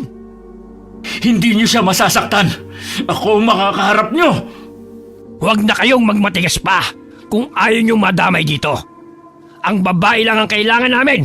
Ibigay niyo na lamang siya na matapos na ang gulo. Hindi! Ito na nga ba sinasabi ko eh. Isang malaking problema ang ginawa natin to. Ano nang gagawin natin ngayon, Kuya Joshua? Wala na tayong magagawa kapag dinamay tayo. Kailangan nating ipagtanggol ang ating angkan. Basta ako, ang ulo ni Mang Randy ang pupuntiryahin ko. Ha? Magandang plano yan. Ubusin natin ang angkan nila nang mawala ng sipsip at tuso sa tribo natin. Dahil sa utos ng kanilang pinuno, nahati ang angka ni Lola Ina. May mga kumampi sa kanilang pinuno para iligtas ang kanilang sarili. Hindi na sila nakipaglaban at hinayaan na lang nilang tugisin ang mga kumampi kay Lola Ina. Nagalit ng gusto ang matanda dahil sa pagtatraidor ng iba nilang angkana. Nanatili naman sa tabi niya ang pamilya na sangkot sa pagtatago sa babae. Inutusan ni Lola Ina ang mga kasama na tumakas na sila para iligtas ang sarili. Pero bago pa sila makalabas ng bahay, ay napaligiran ng mga angka ni Mang Randy ang paligid. Ipinaalala ni Samuel ang babaeng si Buwan kay Lola Ina para maharap niya ang mga kalaban. Nakipambuno ang binata para hawiin ang daan. Gumawa siya ng madadaanan ng mga kasama. Pinagsusuntok niya at pinagkakakalimutan mga humaharang sa kanya. Hinagilap niya ng tingin ang dalawang pinsan. Nakita niya ang mga ito na abala sa pagipagbakbakan sa mga katribo. Nang mahawi na niya ang daan, pinauna niya na ang mga kababaihan sa kanilang tribo, kasama ang mga batang lalaki. Pagkatapos ay binalikan niya ang mga kalaban para bugbugin ang mga ito. Binuhos niya ang kanyang galit. Wala na siyang pakialam kung mapatay man niya ang mga ito. Lahat ng sumusugod sa kanya ay kaagad niyang inaatake ng suntok at sipa. Ang iba'y kinakalmot niya. Ibinabaon niya ang matulis na kuko hanggang sa mahiwa ng malalim ang laman ng mga ito. Dahil din sa kanyang galit ay nagawa niyang dukutin ang puso ng ilang mga katribo. Pagkatapos ay nilantakan niya yun para ipakita sa kanila na wala na siyang kinikilala. Lalo namang nagalit ang mga ito sa kanya, kaya lalong nag-igting ang kanilang galit. Sabay-sabay silang sumugod at pinalibutan siya. Nagdikit-dikit ng talikuran ng magpipinsana kasama ang mga tiyuhin at kanilang ama at kapatid. Nakiramdam sila sa nagbabadyang pagsugod ng mga kaaway. Parehong naghihintay na mauna sa pagsugod ang dalawang angkana. Nang marinig nilang sumigaw si Mang Randy, kaagad na sumugod ang angkan nito. Pinagtulong-tulungan sila. Kahit nahihirapan ay lumaban pa rin sila. Pinoprotektahan ang bawat isa habang lumalaban sa mga kaaway. Pero dahil mas marami ang bilang ng mga kalaban, nakaramdam na sila ng pagod. Halos hindi maubos ang mga kalaban nilang sumusugod. Sa pagod ay isa-isa silang napapaluhod. Nakita ni Samuel ang kanyang mga pinsan na bumabagsak na sa lupa. At kahit kumagapang ay patuloy pa rin silang binubugbog ng mga katribo. Galit ang pumuno sa puso niya. Umatungal siya ng malakas at inubos ang kanyang lakas sa pagsugod sa angkan ni Mang Randy. Lahat ng mahablot niya ay pinagkakagat niya hanggang sa magluray-luray. Pero pinagtulungan siya ng mga ito hanggang mapasubsob sa lupa. Iniangat niya ang kanyang mukha para hagilapin ang mga kasama. Hinagilap din niya ng tingin si Lola Ina at ang babaeng si Buwana. Napangiti na lamang siya na makitang ligtas sila at nagkukubli sa malaking puno. Malungkot at puno ng pag-aalala ang mukha ng babae ng kanyang tignan. Maya-maya'y nakaramdam siya ng ambon. Kakaiba ito. Dahil ang bawat pagtama ng tubig sa mga kalaban ay ikinababagsak nila. Para silang hinuhulugan ng libu-libong karayom na kapag bumaon sa kanilang katawan ay ikinamamatay nila. Nagtataka siya sa nangyayari sa paligid. Alam niyang hindi yon ordinaryong ulan. Hinagilap niya ng tingin kung sino ang posibleng gumagawa noon. Nakita niya ang babaeng si Buwana. Nasa tabi ito ng isang tapayan ng imbakan ng tubig. Gumagalaw ang kamay ng babae na parang kumukumpas. Napapagalaw nito ang tubig sa tapayan. Nagagawa niyang patak na ulan na tila maliliit na sibat na siyang tumatarak sa mga kalaban. Nang igala niya ang paningin sa mga kaaway, nakita niyang halos kalahati na ang mga nabuwal. Ang iba'y sumilong para hindi tamaan ng ambon. Tayo! Tumayo na tayo mga kasama! Tumakas na tayo! Umalis na tayo dito habang hindi pa sila makasugod sa atin. Himala talaga to. Hindi tayo tinatabla ng kakaibang sandata na yun. Pero nababasa tayo. Para lang tayong inuulan. Pero yung mga kalaban, namamatay sila. Mamaya ka na dumaldal. Halika, tumayo ka na at makaalis na tayo dito. Dalian nyo! Tulungang tumayo ang mga kasama nating sugatan. Walang maiiwan. Sige, tumakas lang kayo. Hindi naman kayo makakalayo eh. Mahahabol pa rin namin kayo. Bilisan nyo ang pagtakas habang umuulan pa. Kapag natapos yan, sisiguraduhin naming mamamatay kayong lahat. At ang babaeng pinoprotektahan nyo, lalapain namin sa inyong harapan. Takas lang! Takas! Hindi na pinansin ni Samuel ang nakakainis na sigaw ni Mang Randy. Sabay-sabay silang tumakas. Lakad takbo ang ginawa nila hanggang sa makarating sila sa ilog. Patawid na sila na makarinig sila ng mga yabag at pagaspas ng pakpak ng mga katribong parating. Walang lilingon. Tuloy lang sa paglakad. Kailangan matawid ang ilog. Sa kabilang pampang, hindi sila makakasunod. Mauna na kayo. Hihintayin ko sila at ako na ang bahala sa kanila. Sasamahan kita, Kuya Samuel. Hindi kita pwedeng iwan. Ay, nako. Kayo talaga. Palagi kayo naman ang sakit ng ulo. Kapag hindi naman ako nagpaiwan, parang pinayagan ko na rin kayo mamatay. O sige, sama-sama na lang tayo mamatay. Sumama na kayong dalawa sa kanila. Iligtas niyo sila. Importante na maitawid sila sa ilog. Kaya nila yan. Mga aswang sila eh. Tignan mo, ang dami pa rin mga inutil na sumunod sa atin. Kaya mo ba sila na mag-isa? Nabubwisit na ako sa kanila ha. Dapat sa kanila, pagpira-pirasuhin. Kahit hindi masarap ang hita nila, lalapain ko na. Humanda kayo sa akin! Ay, basta sa hita, lumalakas siya. Ibang klase. Nakalimutan niyang hindi maganda ang lagay ng katawan niya. Mga insan, pasensya na. Nilagay ko kayo sa panganib. Pero salamat pa rin kasi hindi nyo kami trinaydor kagaya ng iba. Ano ka ba? Hindi tayo ang trinaydor ng ibang kaangkan natin. Sa simula pa lang tayo na ang nagtraydor sa kanila. Pinili lang nila ang landas kung saan sila ligtas. Sana lang ay hindi sila pahirapan ng tribong pinili nila. Kasi ako, ayoko nang makasama sa tribong ang pinuno ay balimbing. Tama ka. Si Pinunong Ato. Kinikilingan lang niya ang angka na may pakinabang siya. Walang isang salita.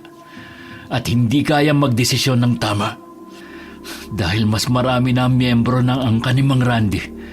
Kaya pumanig na siya sa kanila. Ngayon, malaya na tayo. Hindi pa. Hindi pa nga natin sila natatalo eh. Kung ganon, sugod! Sa ilog muling nagbakbakan ng mga angkan. Ang ilan pang mga kalalakihan sa angkan ni na Samuel ay nagpaiwan din para tulungan ang tatlo na labanan ng mga kalaban. Mas nahihirapan silang gumalaw dahil sa tubig. Pinilit pa rin makipaglaban na magpipinsan para hindi makatawid sa ilog ang mga kaaway. Alam ni Samuel na ang pinupuntirya ng mga ito ay si Buwan. Kaya hindi siya pumapayag na makalagpas sa kanyang pwesto ang mga kalaban. Pero masyadong marami ang mga hakot na aswang ni Mang Randy, kaya nahihirapan silang harapin ang mga ito. Panayang lingon ni Samuel para tignan kung nakatawid na sa ilog ang mga kasama nila. Nang makita niyang malapit na silang makatawid, sinigawan niya ang mga kasama na tumakbo na. Sumunod naman sila kaagad. Pinilit nilang tumakbo ng mabilis para hindi makahabol ang mga kalaban. Habang tumatakbo ay nararamdaman ni Samuel na nag-iiba ang daloy ng tubig. Bumababaw ang nasa gawin nila na tila itinataboy ang tubig papunta sa gawin ng mga kalaban. Napahinto siya sa pagtataka. Nilibot niya ng tingin ang kahabaan ng ilog. Nag-iiba ang agos nito na parang bang may nagkokontrol. Hindi na sumusunod sa tamang agos ang tubig ng ilog. Tinataboy ito papunta sa mga kalaban.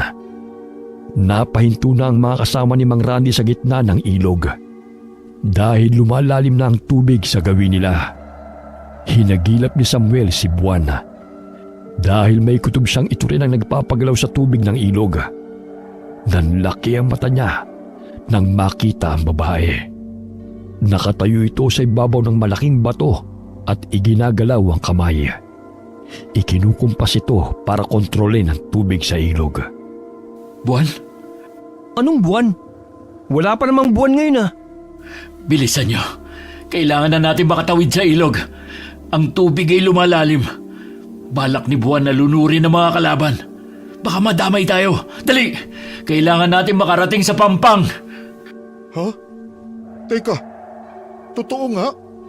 Talagang nakalunok siya ng mutya ng tubig?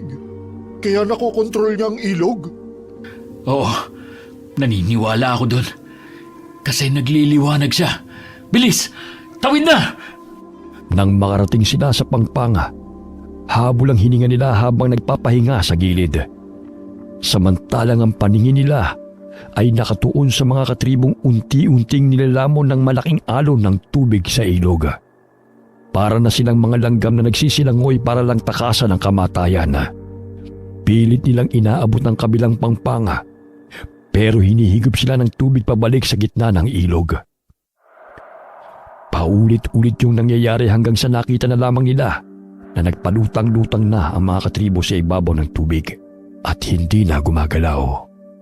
Nakita rin nila si Mang Randy at ang iba pang mga kasama nito na hindi lumusong sa ilog.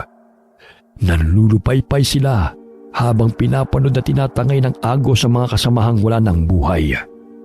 Dali-dali namang napatakbo si Samuel habang sumisigaw nang makitang biglang bumagsak si Buwan sa tubig. Mabilis niya itong kinarga at dinala sa Pangpang. Buwan, gumising ka. Hindi ka pa pwedeng mamatay. Sandali, paraanin ninyo ako. Titingnan ko siya. Iligtas mo siya, Lola. Siya nagligtas sa atin. Hindi siya pwedeng mamatay ngayon. Hindi naman siya mamamatay, Apo. Nawalan lang siya ng malay dahil sa sobrang pagod niya. Mukhang hindi pa niya tuluyang nagagamay ang mutya. Inuubos nito ang enerhiya ng kanyang katawan. Kailangan niya magpahinga para makabawi ng lakas. Ay, nako. Paano na po tayo ngayon? Saan na tayo pupulutin? Nagugutom na ako. Ang pinakaayaw ko sa kabilang parte ng ilog, yung walang mahuhuli ng mga hayop. Gutom na talaga ang labas natin ito. Mali ka. Sa buong buhay kong pagtambay sa ilog, hindi naman talaga ako natutulog. May nalaman akong magandang lugar sa Gawiron. Maganda ang lupa, mataba, pwedeng magtanim. Dahil din sa ganda ng lugar na yon, maraming hayop ang doon na naninirahan. Sigurado ka? Oo nga, Baka panaginip lang yun. Buong araw ka kayang puro tulog lang ang alam. Pag yan talaga hindi totoo, humanda ka sa akin. bakit? Anong gagawin mo? Kaya mo na ba akong labanan? Oo, kukunin kong hita mo. Talaga lang ha? Tingnan nga natin. Tama na yan. Puntahan na natin ang lugar na sinasabi ni Joshua. Kailangan na natin magpahinga para makabawi ng lakas. Sama-sama nilang pinuntahan ang lugar. Pagkarating doon, namangha sila dahil totoo ang sinabi ni Joshua. Nagpahinga sila roon at kinabukasan ay nagsimulang gumawa ng matitirhan. Malapit lamang sa iniwang tribo ang lugar. Pero alam nilang hindi sila magagalaw doon dahil mahigpit na ipinagbabawal ni Pinunong Ato ang pagtawid sa ilog ng mga katribo. Naniniwala silang ikinamamatay ng mga aswang ang lugar sa kabilang pangpanga dahil sa mga halamang itinanim ng mga tao kontra sa aswang. Pero napatunayan nilang mali sila. Ang lugar na yon ang pinakamagandang tirahan na kanilang nakita. Ilang linggo na ang lumipas at payapa na silang naninirahan sa lugar. Nakita ni Samuel si Buwan na nakatingin na naman sa kalangitan. Lumapit siya para kausapin ito. Nakatitig ka na naman sa buwan. Hindi ka naman aswang. Ano naman? Masama ba? Marami pa akong hindi alam sa'yo. Mula nang dumating ka sa amin, hindi ka pa nagkwento ng tungkol sa buhay mo. Ano ba ang tunay mong pangalan? Sino ka ba? Saka malaya ka nang umalis. Bakit hindi mo pa ginagawa? Wala naman akong pupuntahan. Wala na akong pamilya. Patay na ang mga magulang ko. Ang mga kamag-anak ko. Sinadya nilang ibangga ang sasakyan para mamatay ako. Ayaw nila sa akin. Kasi gusto nilang suluhin ang mana ko na naiwan ng aking mga magulang. Ha? Bakit ganun? Ang sama naman nila. Hindi sila payag na mapunta sa akin ang mana ko. Kasi ampon lang ako. Matagal nang patay si Yesha. Sa aksidente na yun patay na ako. Ngayon, ako na si Buwan. Salamat sa pangalang ibinigay mo, ha? Nagustuhan mo ba? Hindi. Pero pwede na rin. Pasensya na. Pwede naman natin palitan kung gusto mo. Wag na. Ayos na yan. Di ba ang mga aswang kapag nagpapalit ng anyo, tumitingala para tingnan ng buwan? Oo. Kasi nakakatulong ang enerhiya ng buwan para maibsan ang sakit ng pagpapalit ng anyo. Bakit mo na itanong? Maibsan ng sakit? Oo. Maganda ang dahilan. Gusto kong maging manggagamot para maibsan ang sakit ng mga may karamdaman. Oh, maganda yan. Teka, matanong ko lang. Paano ka nagkaroon ng mutya sa loob ng tiyan mo? Nung bata pa ako, yung pinsan ko niyaya ko maglaro sa ilog. Akala ko laro lang. Pero ang balak pala talaga nila, lunurin ako. Tapos may nakita akong maliwanag habang lumulubog ako sa tubig. Tapos nung kinuha ko, bigla ko na lang nalunok. Tapos bigla na lang akong umahon sa tubig. Sobrang bilis. Parang magic. Tapos mula nun malaki na ang nagbago sa katawan ko. Ah, kaya pala. Ang astig nun. Tayo na sa loob. Naririnig ko ang tiyan mo tumutunog. Kanina ka pa gutom. Kumain na tayo. Ayokong sumabay sa inyo. Hindi na ako kumakain ng sariwang karne. Nilaga na lang basta walang asin o kahit anong pampalasa. Ganun ba? Bakit? Bala kong pumunta sa bayan. Makikihalubilo sa mga tao. Pangarap kong maging negosyante. Mag-aalaga ako ng maraming baboy, tapos ibebenta sa mga palengke. Gusto mo sumama? Magtinda? Oo, para hindi ka mainip dito. Pwede rin. Sige, saka na natin pag-usapan uli. Sa ngayon kasi, gutom na rin ako. Dumaan ang maraming taon na at natutunan na nilang mamuhay na kagaya ng tao. Dahil doon nakapag-asawa na rin ang iba sa kanila at unti-unting dumami ang kanilang angkana. Namuhay sila na naaayon sa gusto nila. Habang ang tribo naman na kanilang pinanggalingan ay patuloy pa rin naninirahan sa kagubatan at nagtatago sa mata ng mga tao dahil isa pa rin silang ganap na mga aswang na kurukoto. Wakas. Kuya Samuel,